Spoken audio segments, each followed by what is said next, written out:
Zodiac colour, ایک نہ ختم ہونے والا خوف۔ یہ سان فرانسسکو کی ایک عام رات تھی، ٹھنڈی ہوا چل رہی تھی، شہر کی سڑکیں ویران تھیں اور لوگ اپنے گھروں میں سکون سے سو رہے تھے۔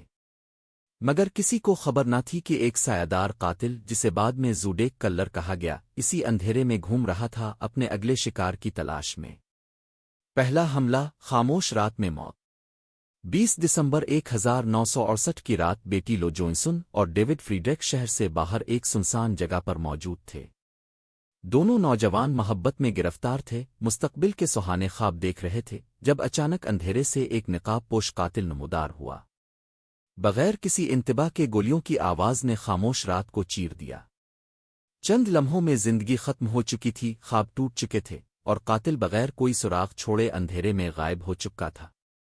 پولیس پہنچی، تحقیقات ہوئیں، مگر کوئی سرا ہاتھ نہ آیا۔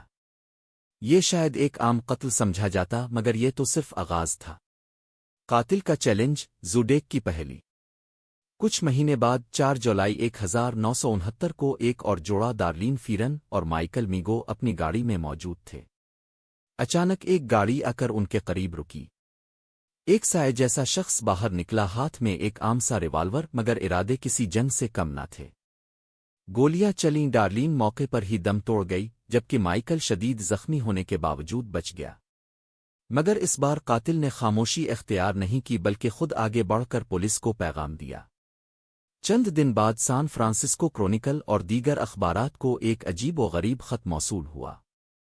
اس میں قاتل نے نہ صرف اپنے کیے گئے جرائم کا اعتراف کیا، بلکہ ایک خفیہ کوڈ بھی بھیجا۔ اس نے دعویٰ کیا کہ اگر یہ کوڈ حل کر لیا جائے تو اس کی شناخت ظاہر ہو جائے گی۔ پولیس ششدر رہ گئی۔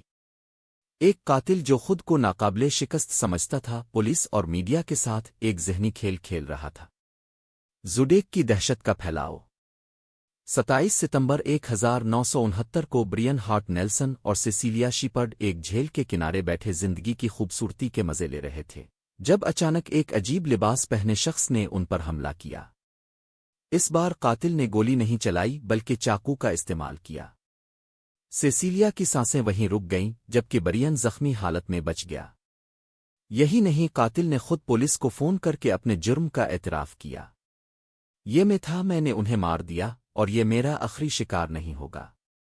یہ کوئی عام قاتل نہیں تھا، یہ ایک ایسا شکاری تھا جو شکار کرنے کے بعد اپنی طاقت کا مظاہرہ بھی کرنا چاہتا تھا۔ ٹیکسی ڈرائیور کا قتل، قاتل کی ایک غلطی۔ 11 اکتوبر 1969 کی رات زوڈیک نے ایک اور واردات کی، اس بار ایک عام ٹیکسی ڈرائیور پال اسٹائن کو نشانہ بنایا۔ مگر اس بار کچھ چشمدید گواہ موجود تھے۔ پولیس نے ایک سفید فام شخص کو مشکوک سمجھا اور روک لیا، مگر غلط معلومات کی وجہ سے اسے جانے دیا۔ چند دن بعد زوڈیک نے ایک اور خط بھیجا، جس میں اس نے پولیس کو تانے دیے کہ وہ کتنی ناکام ہے کہ اسے پکڑ نہ سکی۔ اس نے کہا کہ وہ پولیس کی ناک کے نیچے سے گزر چکا ہے اور کسی کو شک تک نہ ہوا۔ زوڈیک کے کوڈز، ایک ناقابل حل پہلی۔ زوڈیک نے کئی کوڈز اور سگنیچرز چھوڑے، جنہیں ماہرین حل کرنے کی کوشش کرتے رہے۔ ایک کوڈ حل ہو گیا، مگر قاتل کی شناخت اب بھی راز ہی رہی۔ وہ ایک ذہین مجرم تھا جو پولیس کے نظام کی کمزوریوں کو خوب سمجھتا تھا۔ کیا زوڈیک کبھی پکڑا گیا؟ زوڈیک نے دعویٰ کیا کہ اس نے 37 قتل کیے، مگر پولیس کو صرف 5 قتلوں کا ثبوت ملا۔ 1970 کے بعد زوڈیک اچانک غائب ہو گیا۔ کیا وہ مر گیا؟ کیا اس نے اپنی شناخت بدل لی؟ وہ آج بھی کسی اور شناخت کے ساتھ کہیں زندہ ہے؟ 50 سال بعد بھی زوڈیک کا خوف برقرار۔ یہ کہانی آج بھی دنیا کے سب سے بڑے غیر حل شدہ جرائم میں شامل ہے۔ کئی لوگوں کا ماننا ہے کہ وہ اب بھی زندہ ہو سکتا ہے۔ کہا جاتا ہے کہ سان فرانسسکو کی گلیوں میں جب رات کا اندھیرا چھا جاتا ہے اور ہوا میں ایک عجیب سی بے چینی محسوس ہوتی ہے، تو کچھ لوگ سرگوشی میں کہتے ہیں، کہیں وہ ابھی بھی زندہ تو نہیں؟ کہیں وہ کسی اور شکار کی تلاش میں تو نہیں؟